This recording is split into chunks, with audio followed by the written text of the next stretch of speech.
Yeah, it sounds crazy, right? You can buy views. At the end of the day, though, like, you have to be something that someone, as a viewer, is going to see something in.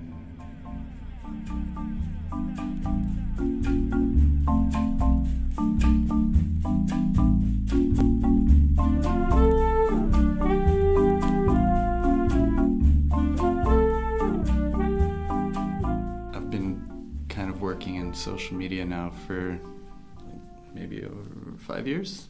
Started as kind of a creator for hire when TikTok was in the early days of diversifying the platform as far as like the type of content that was available. At the time, it was just preteens doing dances and lip syncing. When was this? Oh man, this is like when ByteDance first bought TikTok. So 2017-ish. And you were working with TikTok. I wasn't doing anything in social media. I mean, I was creating. I was a creator in other ways, like music videos, playing music, posting those videos, things like that. Started my own agency type thing, which was super easy for me because I was a creator myself. I knew how to talk to fellow creators, get them on board for new projects that would pay them just for making content in their niche. Did that for a while, a couple of years. Was contracted by TikTok. After I got, those years of experience, then I wanted to actually work for a company, not being contracted. So then, Pearpop was the thing that was hiring. And it was pretty similar to what I was doing. I was finding creators for certain projects to make content, and then Pearpop was looking for someone on their growth team to find creators to onboard them with this promise that they could make money or they could grow their socials. So then I did that, and that was cool, but it was a lot different than what I thought it would be going into it. What do you think it would be going into? I thought it would be helping creators, there's this new opportunity for you as a creator. If you're a big creator and I'm reaching out to you, you can make money off of this because people will pay you to collaborate. Smaller creators will pay bigger creators to duet their video or whatever, use their sound. So that was cool because that's helping both the small and the big, right? If I'm reaching out to you and you're a small creator, then I'm offering you this tool that you can use, but it's going to take money. Like if you're a smaller creator and you have the funds and the finances to pay for a collaboration, then this is what we do here. So that was what I thought it was going to be going into it, but resources weren't focused on that aspect of Pearpop. There's a whole nother side to it. It's like influencer marketing. Okay. We get these big deals with big brands for marketing, and then we would take our existing creators from our rosters and get them to participate in these like marketing campaigns for these big companies and pay them to make UGC, user-generated content, which promoted, these big brands. I remember either you or one of your colleagues mentioned how someone like paid Snoop Dogg $1,000. Yeah, that was, it became like a super famous case study for us because it worked, and it worked beautifully. Yeah, a smaller creator at the time paid Snoop Dogg his asking price, which was average $1,000 to duet their video, and that creator had, can't quote me, a few thousand followers, and then Snoop accepted her request, and then she blew up to over 100,000 followers, like almost overnight. And then from there just steamrolled, got her face out, got way more views, and then she's at many millions of followers now. Isn't that kind of crazy how you can just spend some money to get so many views? Yeah, it sounds crazy, right? Yeah, you can buy views. At the end of the day, though, like, you have to be something that someone, as a viewer, is going to see something in, like Snoop can duet any video and it's going to get millions of views. But like, is that person he's duetting intriguing enough for me to then go to their page and check out their content and then give them a follow? Like, that's up to that creator. Right. She had what it takes. I mean, her content type, it was like very popular back then. It's just like lifestyle type creator, comedy, sketches, whatever. But if it were another creator who was like boring or whatever, like didn't really have much to offer, but Snoop duetted that video, like that creator's probably not going to blow up like the first one did. Right. You got to have the fundamentals in place. Exactly. It's totally aging me, but me and my brother would upload like covers to YouTube back in like the 2006 era, like. Okay, this goes way back then. Yeah, and at the time, if our video got 100,000 views, that was insane. Like, you were on the front page of YouTube for the musicians section. Like, you were like a top 10 YouTube, and it was before creator was even a word. You were like a top 10 YouTube person on the music page. You got 100,000 views back then? Yeah. Let me pull it up. I think it's Chris Cole 6. But yeah, we did a cover of Hallelujah by Jeff Buckley, Leonard Cohen.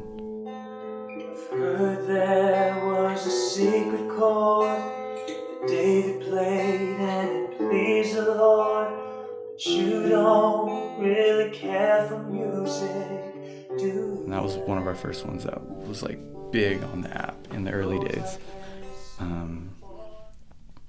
It's I Am Chris Cole. Just the way it sounds. Did your brother ever make something out of that YouTube channel, or? No, early on it was like exciting, right? To get a bunch of views every time we'd upload a video because it wasn't saturated. And then, naturally it got so popular and competition becomes a thing. And then the fact that we didn't live together, so, just the consistency of it all. We weren't as consistent, and then he moved further away, and then it kind of just died. He'd still do covers of him, like himself singing to the computer with like a backing track, but wasn't as cool as when it was us two. Mm-hmm. So you did content creation on and off throughout the 2010s. Yeah. You ended up doing like clay animations, or? Just clay figures, sculptures. Yeah, like little ones. Yeah, that was crazy. I gained almost 90,000 followers in a month just by uploading consistently, sticking to a certain script as far as like what a video should have to perform well at the time, at least. Okay. It was really like testing a theory.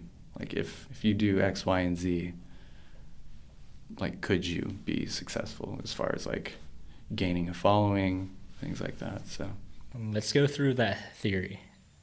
What are X, Y, and Z? I heard you mention consistency. Mm-hmm. Consistency is key. And then at least back then, this was a few years ago, videos, like the data showed, like, right, like there's a sweet spot. At least there was. It's probably changed today.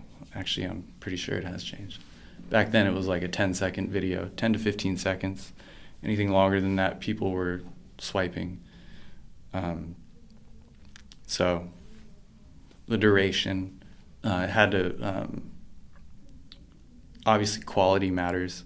If you're swiping and you come across a grainy video where you can barely see anything, like it's not gonna keep your interest as well as it could. So lighting equals quality, and then obviously like at least I can't even find it nowadays, but TikTok, I'm sure it's on there. They're really good about promoting like trending sounds. Like anytime a song was uploaded, they would list out like what's the new pop in sound. Like if you use that in your video, like it's going to get more of a push. The algorithm's going to put it on more people's For You pages. So all those things together. And then at least for me, one that I guess my demographic making clay sculptures is like, it's more suited for a young demographic, right? It's more kids that are watching it. And so if I ask a question in my caption, that's going to get me, if I'm getting like 10, 20,000 views consistently, if I'm asking a question in my caption, then I'm going to get like at least a few hundred comments on my video, which is good for engagement. The algorithm pushes it more. So taking all those things and rinse and repeating them in all my videos, doesn't matter what I was making, but if I used a trending sound, if it looked good quality-wise, and if I asked that question to get people answering the question in the comments, yeah, I didn't have like a bad video. They were just... So consistency, duration, quality, and trending sounds. Yeah, and which... engagement. Right, yeah, and if you can engage beyond a like, if you can get someone to comment. Right. Yeah, you see that a lot now where creators will try to get people to share their videos, like send this to a friend if whatever, you know. Yeah. This podcast that we're recording is like the polar opposite. Poor lighting. I love it. Inconsistency. Well, I love... Okay, the fact that I went through all that and I, discovered all these things isn't to say that I think it's cool. Like, I like the idea of something different, like something that isn't so dependent on likes and clout and things like that. Yeah, it almost feels like if you're going to go down that route, it feels like a full-time job. Yeah. With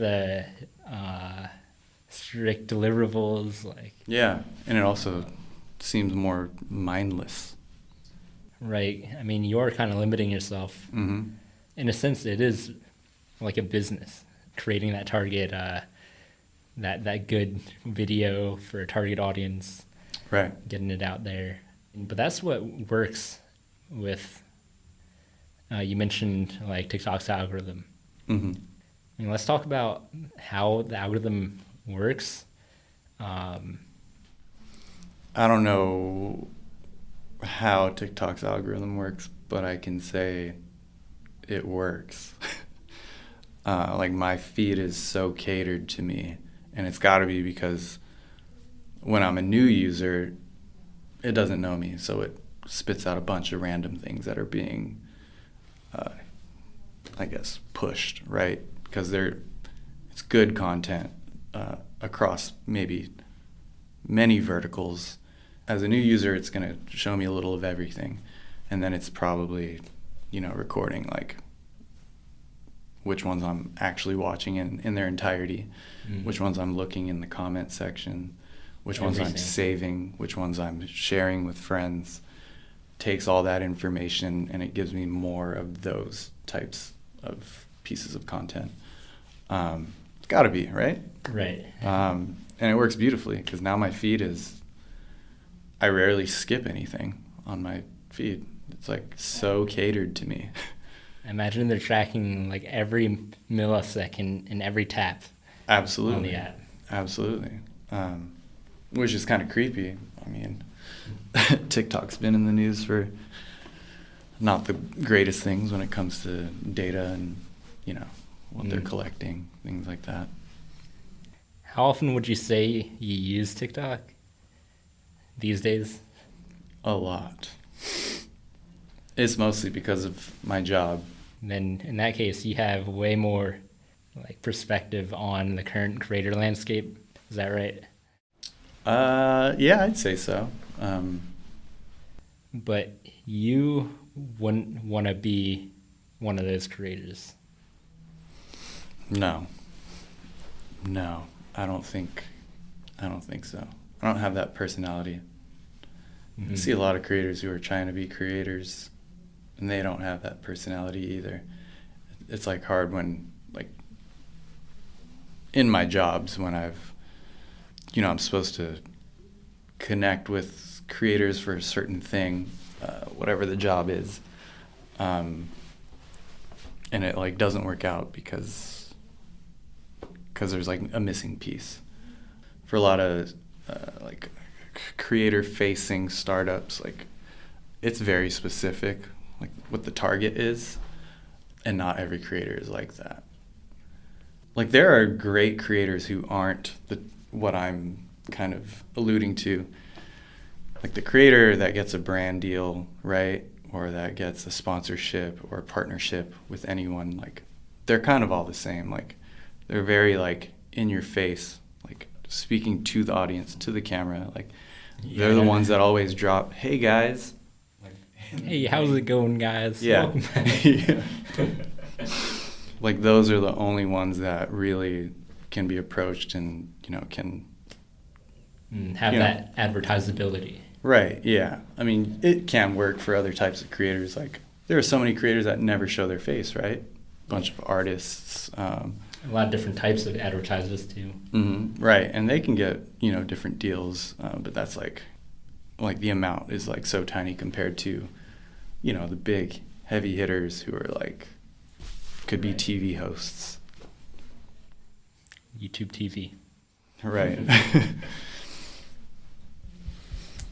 You asked me if I would ever want to be a creator, like the ones that I'm seeing and researching, things like that. I mean, I still would love to create content. Yeah, and for that to be like something lucrative for me, just not one of the ones that I was describing. Yeah, I guess the same goes for me. Yeah, and I don't think there's enough around that, like the different type of creator to be lucrative or successful. Like I think that's kind of missing. Well, if you think about the large portion of money that goes into the internet, it's like 90% advertising, right? Yeah, yeah. So I think the type of creator you described, there's definitely less eyes on that content. Right. For a lot of reasons. Maybe it's just like niche. Obviously, there's not much value there compared with the big advertising, but we have like Patreon. We have like these smaller creator funding sites, Fan House. Right. So, that's another type of creator that creates like a sort of personal brand and builds like a community around that. Mm-hmm. Try and fund it. It still feels very much like a business though, because like your fans are paying you, like you got to deliver. Yeah, that's a whole nother type of creator, right? That a bunch of other people like wouldn't be cool with, like going to their fans and asking them directly, right? Pay me.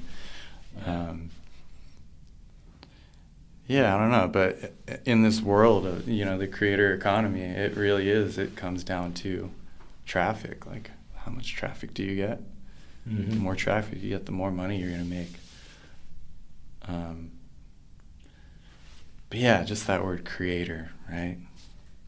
To me, that's like you like to create stuff. Yeah. And there's a bunch of creators out there that create stuff that never have the goal of being famous or being rich from it. And there aren't very many, like, at least none that I know of, or not many that I know of, that kind of cater to that whole group of creators. Not many platforms. Yeah, where likes are king. Mm-hmm. Likes and follows are king. That's a good segue into the current situation where we have an opportunity to try making a new platform. Yeah. And so I want to talk with you about what that platform should accomplish, what principles are we building it on, how it can fit into just like a normal life. People on this platform to really succeed, and I use that word succeed not financially, just they like the platform. Right.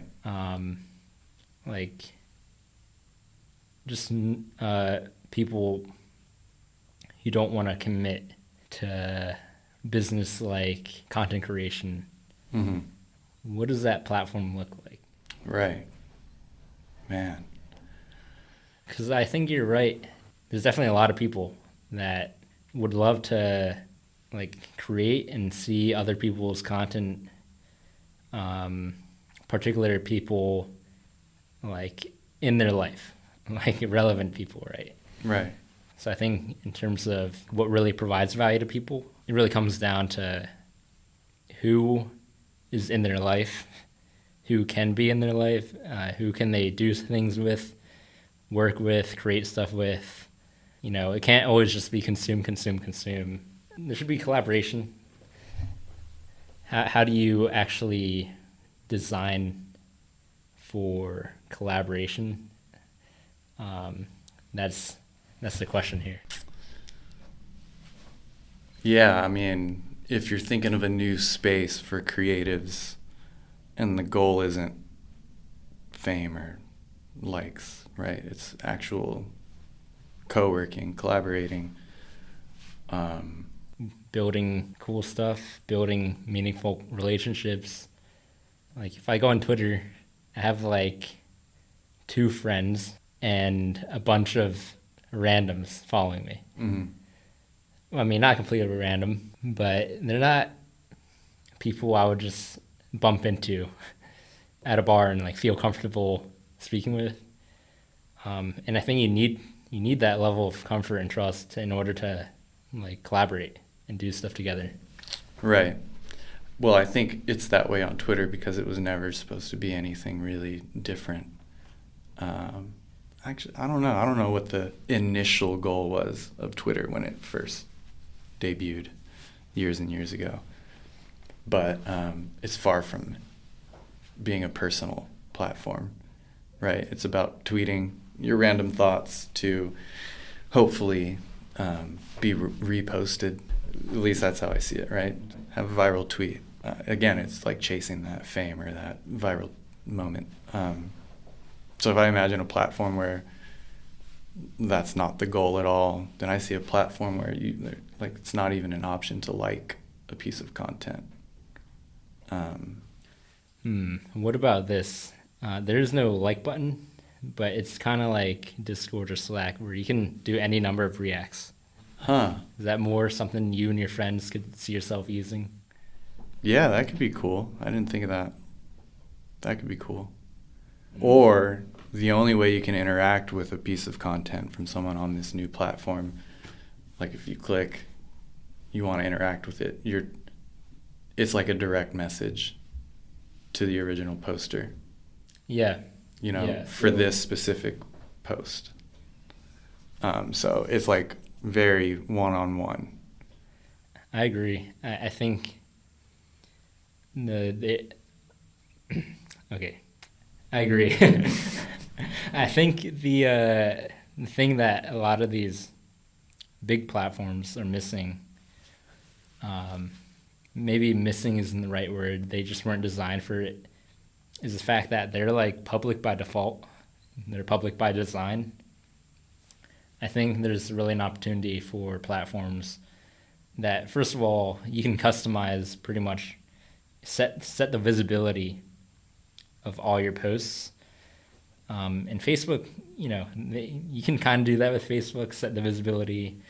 But Facebook has long past its time, Right. in terms of being a platform meant for that sort of use.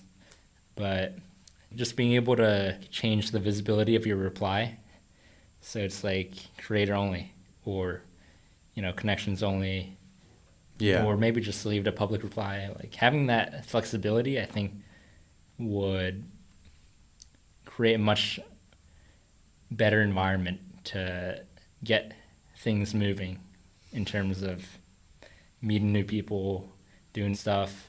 Feels safer, less vulnerability.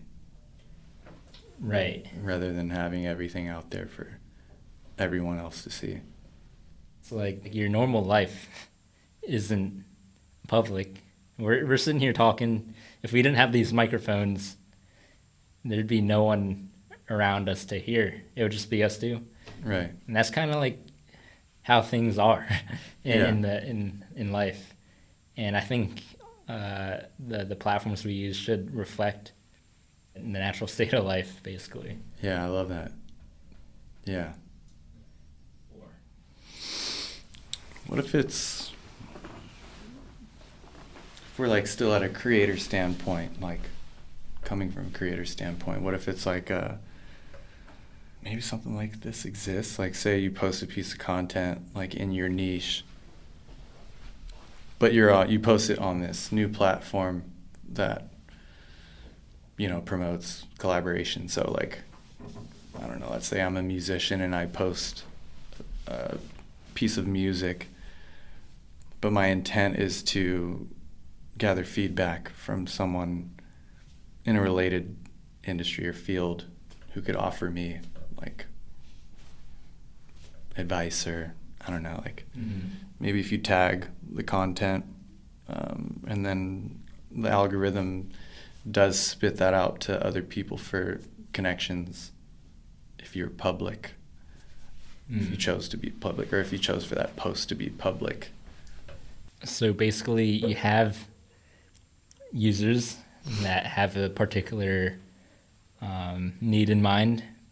Maybe they're looking for a new podcast guest, and what you're saying is they should be able to put that out there to their network or to their public space. Could you clarify on like how that would look? Yeah, I mean, I think a post on the user's profile would automatically go to everyone in their direct hub, like whoever they already know on the app, right? Okay. But then could you push it out to other people on the app that they don't know, who have similar interests, who could provide, you know, worthy collaboration there? There's already a similar app that kind of is doing what you're describing. It's called Polywork. I don't know if you heard of it. I think I've heard of the name. Yeah, basically it's like Twitter, but focused around all the like work things you do, more like multi-dimensional than LinkedIn. And you can like send requests for like, I want to partner with a designer, or I want a guest for a podcast. Gotcha. I signed up for it. I personally haven't really gotten much use out of it because it still suffers from the same problem of it's mostly public. Like I don't know any of the people on there, and Right. that's tricky to work with. Yeah, so I see what you mean. So we'd like to keep it more connected. So it'd be cool if you could post something, ask your direct network if they can endorse someone. So it's like 1 degree of separation. Like instead of it being someone random, like say you post something asking for feedback, and none of your direct connections are that person, but say a friend of your friend. Like say your friend, one of your direct connection knows someone who's like, oh, my friend over here, like this is his wheelhouse, like he could totally like help out here or offer you some advice here. So then he makes that direct connection. So it's like not like you're taking away that random person element. Mm-hmm. And I know we were discussing that earlier about the whole like friends of friends become friends. Yeah, that'd be cool. So when you say endorse, you mean like a person posts something and another person can like recommend that post to their connections? Yeah, but that like say you posted something podcast Yeah. type, right? Like say you posted like oh, you know, I'm doing this podcast, I need like recommendations on a new interface, right? Like I'm trying to, you know, level up. Mm-hmm. Say I saw that post, although I'm not in the podcast space, say I know someone who's like really good at all that, whatever you're asking, right? And he's in my direct network, but you don't know him. So I could make that connection because you're in my direct network and he's in my direct network. So there's like a natural endorsement there. Like, you know that whoever I'm looping in, you know that he's directly connected to me by the same degree as you. So let's talk about why that doesn't work on LinkedIn. Because technically we could do what we're describing here on LinkedIn. Why don't we? I don't know. I think LinkedIn seems like too professional. It doesn't seem like a social media app, obviously. Because what we're trying to build is a social media app still at its core, right? People are posting things whether they're asking for collaborations or not. But they're posting them regardless because they know that it's going out to eyes that care about it. I think that's the draw to get people posting on it. It's like they know that, they're sending it to people that want to consume it, and it's not about likes. I could probably post this podcast to my LinkedIn and get like 8 likes. Like, no one, I don't even think most people check their LinkedIn, to be honest, for like who scrolls their LinkedIn? Never. Never. I'm barely on LinkedIn. I think the problem with LinkedIn when it comes to their content model is way too much noise. Like, I don't care about 90% of the notifications / posts I'm getting in my timeline. And Totally. so I don't use it. Yeah, and it doesn't look or feel cool. Like, I'm thinking something super minimal, like basic principles of design. Like, Let's start at the beginning of what a social media app is. Like, the most basic social app I can think of is you and I have a email address and we send messages to each other. yeah, I was just gonna say a text thread. We can move on from messaging then. We can say, all right, when I post this message, it'll be broadcast across, everyone, all my contacts, maybe just a few contacts, whatever. And anyone can reply. And so it's sort of like a glorified group chat. But if you think about it, every post is like its own group chat, Right. The way it is on Twitter with like threads and replies.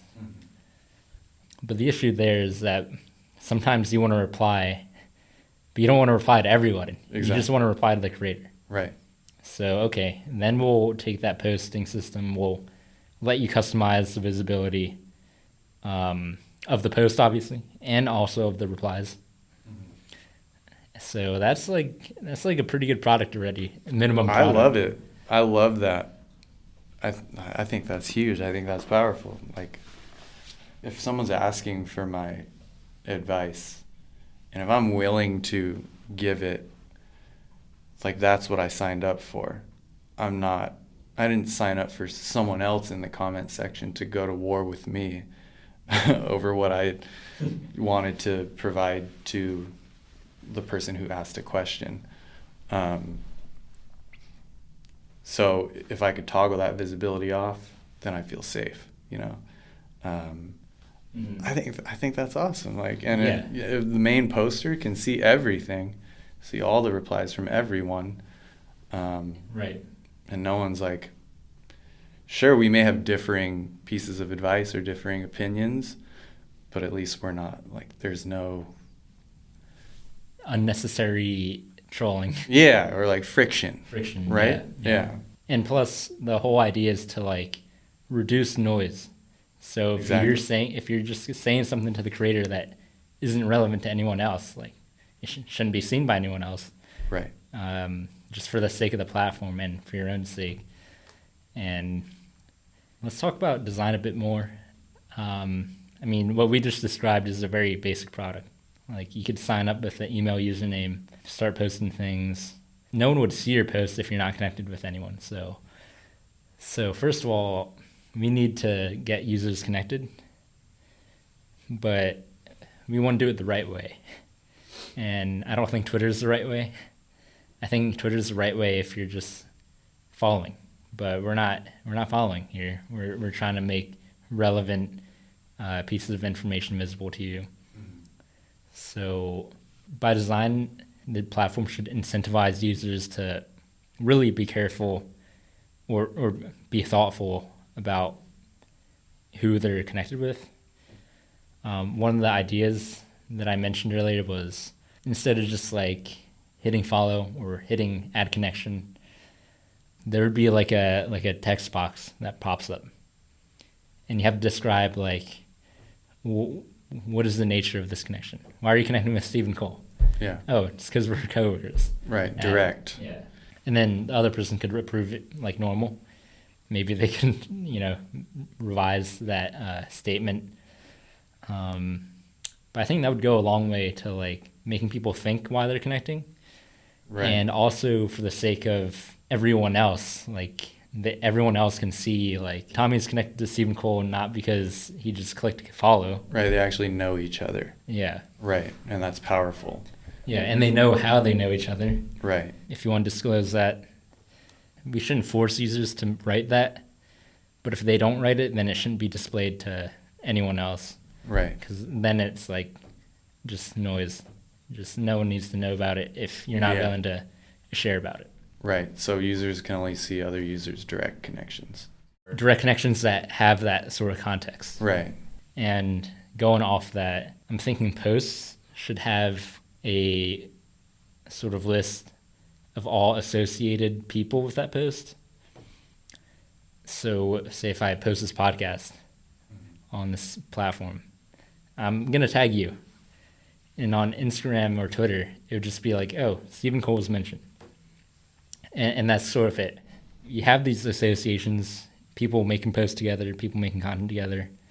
Why don't you associate them with that connection? Like when I see that Stephen Cole is connected with Tommy, first of all, it would be great to know like just a little quick blurb, how, what's going on here, why are they connected.